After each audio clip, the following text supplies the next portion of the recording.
Assalamu alaikum student. Today it is our lecture number 14 and we will inshallah discuss the concept of compartment model. According to our lecture plan, as you can see, we have covered definition and terminology, gastrointestinal absorption,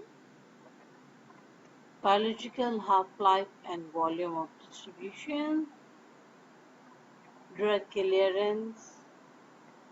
Now we are discussing with you the concept of compartment model, in which today we will discuss one compartment open model, intravenous injection bolus.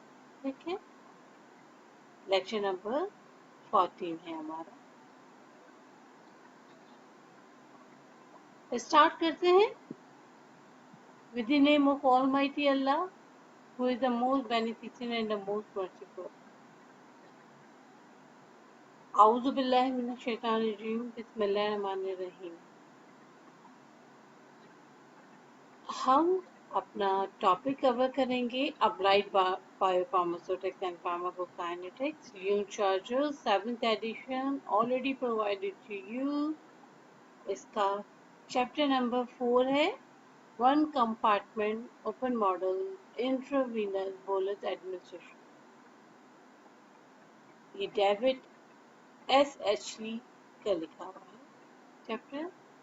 अच्छा, हमने इससे पहले जब आपसे drug distribution, volume distribution, half life discuss किया था, तो हमने बहुत सारी चीज़ें आपको वन कंपार्टमेंट से कवर करवाई. ओके, हम स्टार्ट करते हैं. पहले तो जानना ज़रूरी है कि ये वन कंपार्टमेंट ओपन मॉडल है क्या चीज़. One compartment open model intravenous bolus administration. The one compartment open model is the simplest way to describe the process of drug distribution and elimination in the body. This model assumes that the drug can enter and leave the body and the entire body acts like a single uniform compartment. As you can see, there is bolus administration with the help of IV administration, and spontaneously it is distributed all over the body, supposing it is a single homogeneous uniform compartment. Okay student, जैसे कि आप सबको ही मालूम है कि the most preferred way of drug administration is the oral route of drug administration, और ये convenient way. मगर क्या वजह है कि हमें इंट्रावीनस एडमिनिस्ट्रेशन देनी पड़ती है पेशेंट को? इसकी कोई वजूहात हैं? यकीनन इसकी वजूहात में से पहली तो शामिल है कि most desirable for the critical care, वो पेशेंट जो कि अनकॉन्शियस हैं, हमें फॉरन क्विक उनको ट्रीटमेंट स्टार्ट करवाना है, उनकी सिस्टमिक सर्कुलेशन के अंदर ड्रग की थेरेप्यूटिक लेवल को अचीव करना है. ठीक है, जैसे कि हम एडमिनिस्ट्रेट करते हैं एंटीबायोटिक को, या फिर आप इसके दूसरी एग्जांपल ले लें कि हम एडमिनिस्ट्रेट करते हैं ड्यूरिंग सेप्टिक इन्फेक्शन के अंदर, या फिर हम ड्रग को एडमिनिस्ट्रेट करें एंटी एरिथमिक ड्रग को इन मायोकार्डियल इन्फेक्शन. अब जबकि हम इससे अर्लियर लेक्चर्स में आपसे डिस्कस कर चुके हैं कि फार्माकोकाइनेटिक एक्चुअल में क्या चीज़ है. फार्माकोकाइनेटिक्स आपको बताई गई थी कि वो एक साइंस है जो कि काइनेटिक्स को डिस्कस कर रही है. काइनेटिक्स किसकी है? ड्रग की. ड्रग की ADME, absorption, distribution metabolism and elimination. अब आईवी को हम डिजायरेबल समझते हैं किस में, जबकि हमें प्रॉम्प्ट रिएक्शन रिक्वायर्ड है ड्रग का, जबकि ये बहुत ही सिंप्लीफाइड ड्रग एब्जॉर्प्शन है और इससे हम इंस्टेंटेनियस और कंप्लीट रिस्पॉन्स अचीव कर सकते हैं इन ड्रग थेरेपी। आपको डेफिनेशन में बताया था कि जो ये one compartment open model pharmacokinetics है, इसमें हम अज्यूम करते हैं कि बॉडी जो है वो एक सिंगल यूनिफॉर्म कंपार्टमेंट है, ठीक है, जैसे पिक्चर में भी रिप्रेजेंट हो रहा है, और ड्रग एंटर होती है बॉडी के अंदर और leave the body in a simplest way. और ये एक simplest drug administration है when the entire drug is given in a rapid IV injection, जिसको कि हम क्या कह रहे हैं, IV बोलस। ये जो वन कंपार्टमेंट ओपन मॉडल है, इसके अंदर जो ड्रग एलिमिनेशन है also occur from the compartment immediately after injection। जबकि अगर हम कहें कि in reality the body is infinitely more complex than a single compartment। अच्छा, होता क्या है कि in the body when the drug is given in the form of an IV bolus, the entire dose of the drug enters the bloodstream immediately and the drug absorption process is considered to be instantaneous।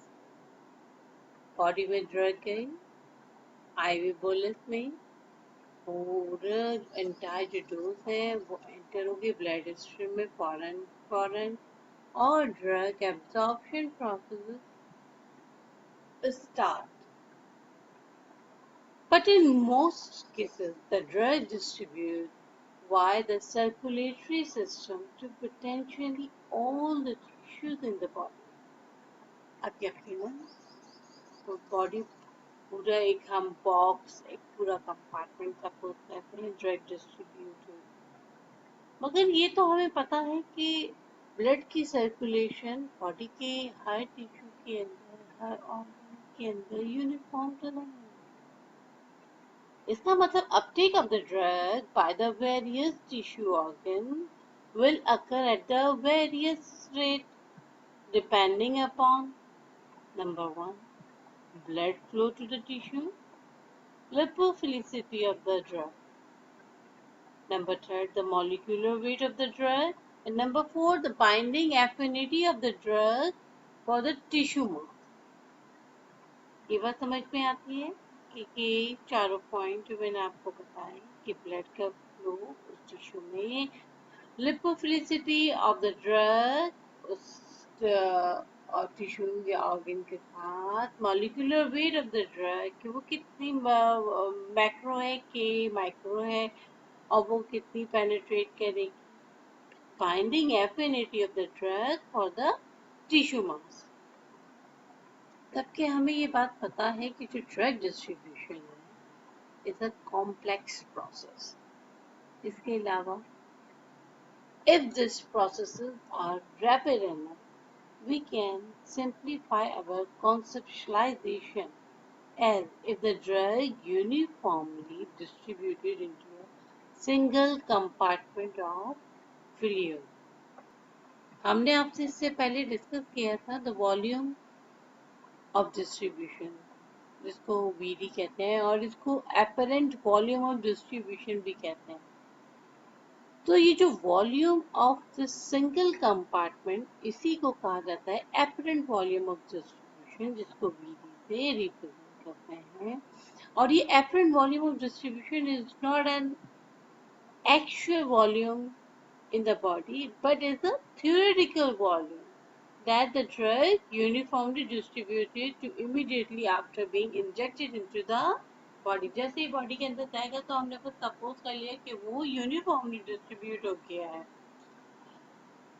इसीलिए one compartment के अंदर इसको कहा जाता है कि well stirred one compartment model है।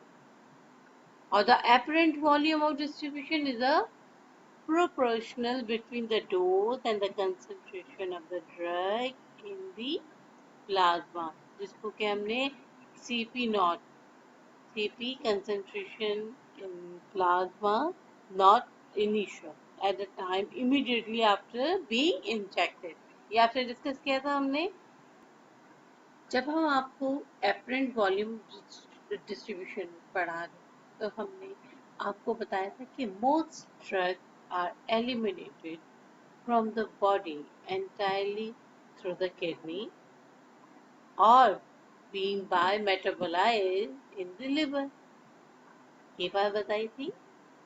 The volume in which the drug is distributed is term as the apparent volume of distribution, VD जिसको हमने रिप्रेजेंट किया था। और ये जो द एपरेंट वॉल्यूम डिस्ट्रीब्यूशन है इसको अज्यूम किया जाता है that the drug is uniformly distributed in the body.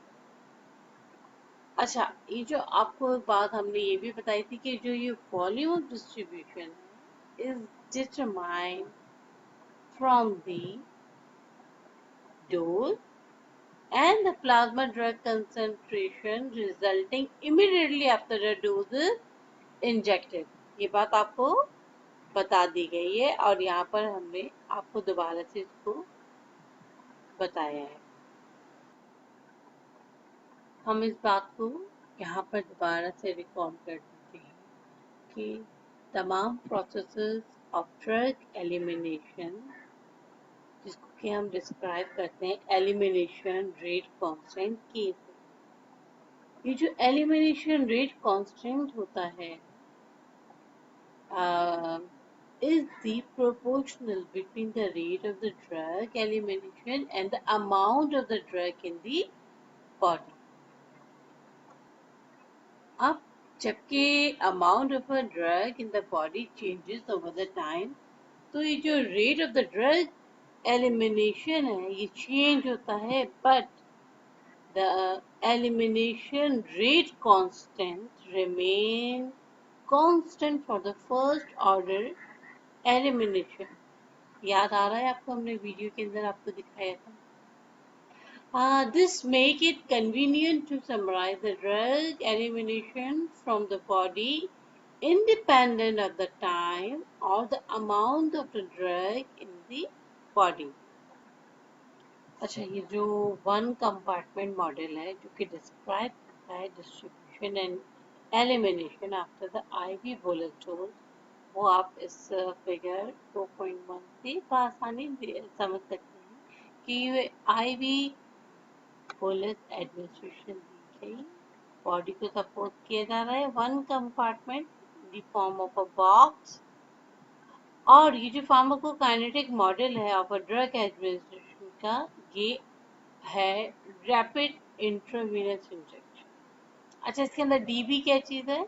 DB है drug in the body and VD is the apparent volume of distribution और K is the elimination rate constant. तो फिर इसका मतलब ये हुआ कि हम इस मॉडल को यूज करके एज्यूम कर सकते हैं कि डिस्ट्रीब्यूशन जो टिश्यू में हो रहा है वो बहुत रैपिड होगा, और वी कैन एज्यूम कि जो डिक्लाइन है, यकीनन ड्रग दी गई है वो पी पहुंचेगी पीक पे, फिर डिक्लाइन होगा। जो decline of a drug concentration है प्लाज्मा के अंदर और टिश्यूज के अंदर विल बी द प्रोपोर्शनल। यही रीजन है कि जो वन कंपार्टमेंट ओपन मॉडल है उसको यूजफुल क्या समझा जाता है किस चीज के लिए, कि हम प्रेडिक्ट कर सकें कंसंट्रेशन इन द प्लाज्मा, और जो इसका डिक्लाइन है प्लाज्मा कंसंट्रेशन का will be proportional to the decline in the tissue concentration. Okay student, अब हम डिस्कस करते हैं एलिमिनेशन रेट कांस्टेंट। ये भी हमने आपसे इससे पहले डिस्कस कर चुके हैं, और अब हम वन कंपार्टमेंट को लेके दोबारा से आपको उसके कुछ पॉइंट यहाँ पे डिस्क्राइब करते हैं. It is pharmacokinetic parameter that govern that the rate at which the drug concentration in the body decline over the time. The rate of elimination promotes the drug from a tissue or from the body is first order process. याद आ रहा है आपको तमाम चीजें? The rate of elimination is dependent on the amount and the concentration of drug present. ये तमाम बातें आपको सभी सिखाई थी और अभी भी हम आपको बता दें कि जो ड्रग ऑफ एलिमिनेशन है, बहुत सारे ड्रग का वो फर्स्ट ऑर्डर को फॉलो करते हैं. और होता क्या है इसके अंदर, rate of elimination is dependent होती है amount of a drug concentration present in the body. और इसका जो यूनिट है वो होता है per hour.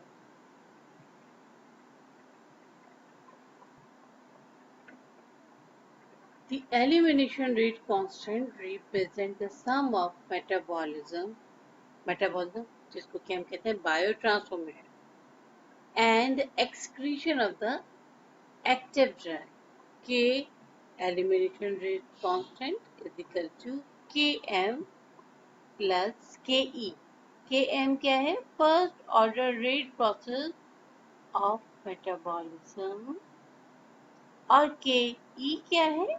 First order rate process of excretion.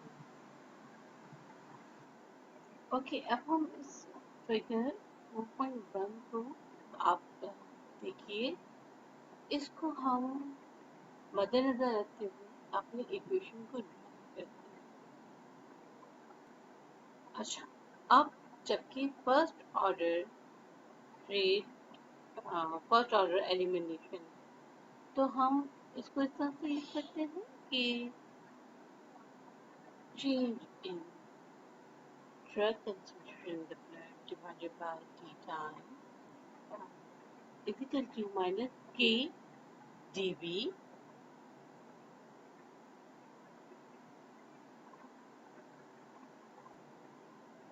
ये जो एक्सप्रेशन है शो कर रही है rate of elimination of drug in the body is a first order process depending on the overall elimination rate constant K and the given amount of a drug in the body जिसको हमने TP से represent किया है remaining at any given time T के साथ. तो अब हम इस पर इंटीग्रेशन अप्लाई करते हैं. तो इंटीग्रेशन अप्लाई करने के बाद कुछ इस तरह की सूरत हाल हो जाती है कि integration dv initial drug in the body dv change, ठीक है, फिर 0 से t टाइम तक माइनस k dg. तो अब हम इसको, तो जब हम ये log gb को प्लॉट करेंगे अगेंस्ट द टाइम, तो हमें एक स्ट्रेट लाइन इज ऑब्टेन जो कि फर्स्ट ऑर्डर एलिमिनेशन को रिप्रेजेंट करता है. अच्छा, ये जो सेमी लॉग ग्राफ है of the rate of drug elimination in one compartment model. Okay, तो फिर हमारी फाइनल जो इसकी एक्सप्रेशन ड्राइव हुई वो हुई dv drug in the blood is equal to initial drug in the blood multiplied by exponent minus kg. इस फॉर्मूले को याद रखिएगा जब हम फर्स्ट ऑर्डर रेट एलिमिनेशन मालूम कर रहे होंगे ड्रग की कंसंट्रेशन को ब्लड के अंदर. ठीक है, अब आप इसको यहाँ पे कंप्लीट कर सकते हैं.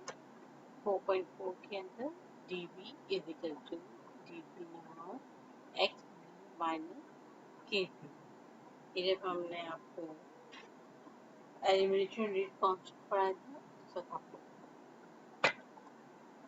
अब डिस्कस करते हैं one compartment open model intravenous bolus administration. आ जाते हैं second parameter apparent volume of distribution. Elimination rate function. Now, apparent volume of distribution. Apparent volume distribution क्या है? VD जिसको हम represent करते हैं. VD is a pharmacokinetic parameter that describe the volume in which a drug is distributed. ये बता रहा है कि ड्रग कितनी डिस्ट्रीब्यूट हुई है किसकी वॉल्यूम के अंदर. ये जो apparent volume of distribution है, assume that the drug is uniformly distributed in the body. हम assume ये कर रहे हैं कि जो ड्रग है वो डिस्ट्रीब्यूट हो रही है पूरी बॉडी के अंदर एक ही तरह uniformly. The VD is determined from the pre-injection amount of the dose in this range and the plasma drug concentration resulting immediately after the dose is injected. तो हम VD को वॉल्यूम डिस्ट्रीब्यूशन को determine कर सकते हैं जबकि हमने pre injection amount of the dose ली है और उसके बाद प्लाज्मा ड्रग कंसंट्रेशन हमने लिया है after immediately the drug administration या ड्रग इंजेक्शन. अच्छा, हमने पढ़ा था the volume of distribution represent करता है a volume that must be considered in estimating the amount of drug in the body from the concentration of a drug found in the sampling compartment. अब वो जहाँ से हमने कि उसका blood sample collect किया है हम ये सपोज कर रहे हैं कि वो यूनिफॉर्मली बॉडी के अंदर डिस्ट्रीब्यूट किया है तो हम वो सैंपल वहाँ से कलेक्ट करके उसकी एस्टिमेट कर लेंगे उसको एनालाइज करके कि कितनी कंसंट्रेशन पहुँची है. Up because the value of the volume of distribution does not have a true physiological meaning in terms of anatomical space. The term apparent volume of distribution is used. अच्छा, अब हम इसको ये कह रहे हैं कि भाई ये यूनिफॉर्म है और but it is not a true physiological existence you can say. तो इस वजह से हम इसको apparent volume of distribution suppose करते हैं. अब ये apparent volume of distribution जिसको VD से हम represent करते हैं relate the concentration of drug in the plasma जिसको हम कहते हैं CP and the amount of a drug in the body dB as you can see in this equation dB is equal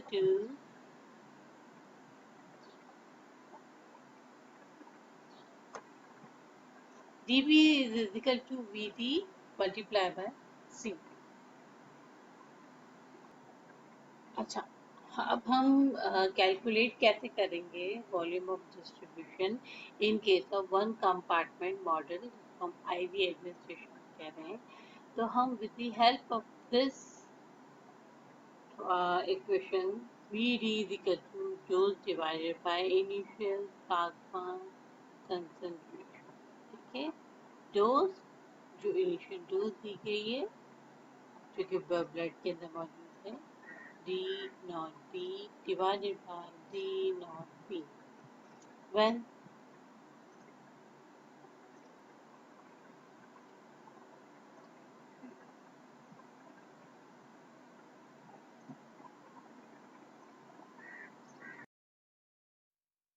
remind करने जा रहे हैं C naught B को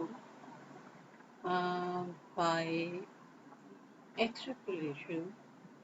C naught B represents the instantaneous drug concentration after drug equilibration in the body at a time 0 जैसे कि आप 4.3 के अंदर आसानी देख सकते हैं. हमने giving the value of the C naught P by extrapolation. जो हमने इसको एक्सट्रापोलेट किया, क्योंकि हमें D B naught and C P naught are known at T0. Then the apparent volume of distribution VD may be calculated with the help of the similar graph. हम ये question try करते हैं. Calculation of the volume of distribution VD. हम use करेंगे वही earlier formula को कि change in the drug in the blood divide by change in at the change in the time is equal to minus k dB. तो अब जबकि हमने यहाँ पे देख लिया था कि dB is equal to VD multiplied by CP, तो हम इसको इस वाले इक्वेशन के अंदर रखेंगे. तो अब जो हमारी इक्वेशन बनेगी वो बनेगी d delta dB divided by delta t is equal to minus k VD multiply by CP. ठीक है, तो हम इसको अगर रीअरेंज करते हैं इक्वेशन को, तो हमारे पास ये बन जाती है delta dB equal to minus K C P V D delta T. तो अब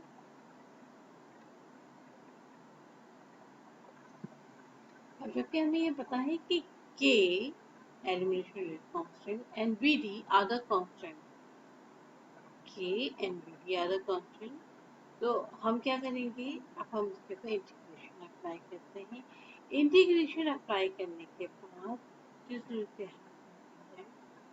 वो अब हमें फाइनली इक्वेशन ड्राइव होती है V D is equal to D the initial concentration divided by K area under the curve 0 to infinity.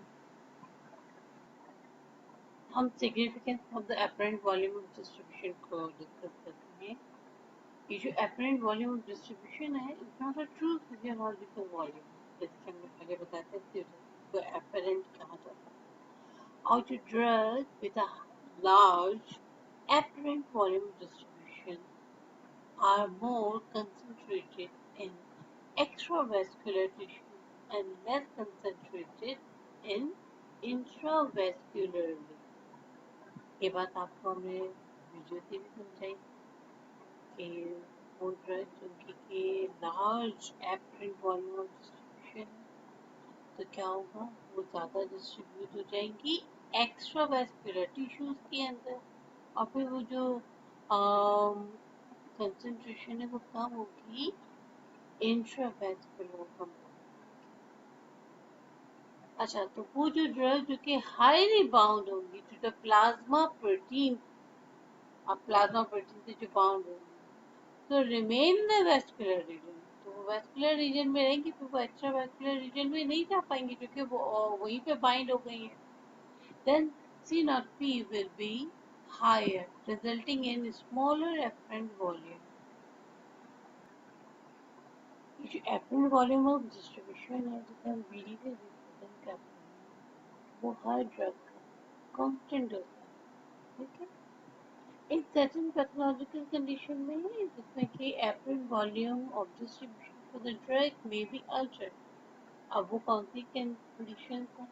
For example, in edematous condition, the total body water and the total extravascular water increase. So there is reflected a large apparent volume distribution for the drug that is highly water soluble. इसी तरह change आ सकता है in the total body weight and the lean body mass. ठीक है, अब कोई दुबला है कोई पतला है तो यकीनन उनके अंदर apparent volume distribution change हो सकता है. अच्छा, एलिमिनेशन रेट कांस्टेंट, उसके बाद हमने वॉल्यूम ऑफ डिस्ट्रीब्यूशन डिस्कस किया. आ जाए क्लियरेंस. क्लियरेंस क्या था? क्लियरेंस आपको बताया था, क्लियरेंस वो measure of the drug elimination from the body without identifying the mechanism और द process. अब इस क्लियरेंस को हम ये भी कह सकते हैं drug clearance, systemic clearance, total body clearance. ठीक है, क्योंकि हम कंसीडर कर रहे हैं कि entire body as a drug eliminating system from which the many elimination process may occur. अच्छा, drug clearance in the one compartment model. अब हम कहते हैं कि body is considered as a system of organ perfuse by plasma and body fluid. बात सही है ना, कि हम उसको कंसीडर कर रहे हैं एक ऑर्गन है जिसके अंदर ड्रग कंप्लीटली डिस्ट्रीब्यूट हो रही है प्लाज्मा एंड बॉडी फ्लूइड के अंदर। जो drug elimination from the body एक प्रोसेस है, दोनों तरह की चीज़ें हो सकती है, मेटाबॉलिज्म जो कि बायो ट्रांसफॉर्मेशन है, और इसके अलावा drug excretion through the kidney and other route के अंदर लाइक सलाइवा, जिससे कि ड्रग एक्सक्रीट हो। Drug clearance refer to the volume of plasma fluid that is cleared by the drug per unit time. और इसके अलावा क्लियरेंस में also be considered as a fraction of drug removed per unit time multiplied by the volume of distribution. हम drug elimination को express कर सकते हैं different अंदाज से, जैसे कि mass per unit time, volume per unit time, fraction eliminated per time unit, जैसे कि हमने आपको ये तमाम तीनों चीज़ें बताई थी जब हम क्लियरेंस डिस्कस कर रहे थे।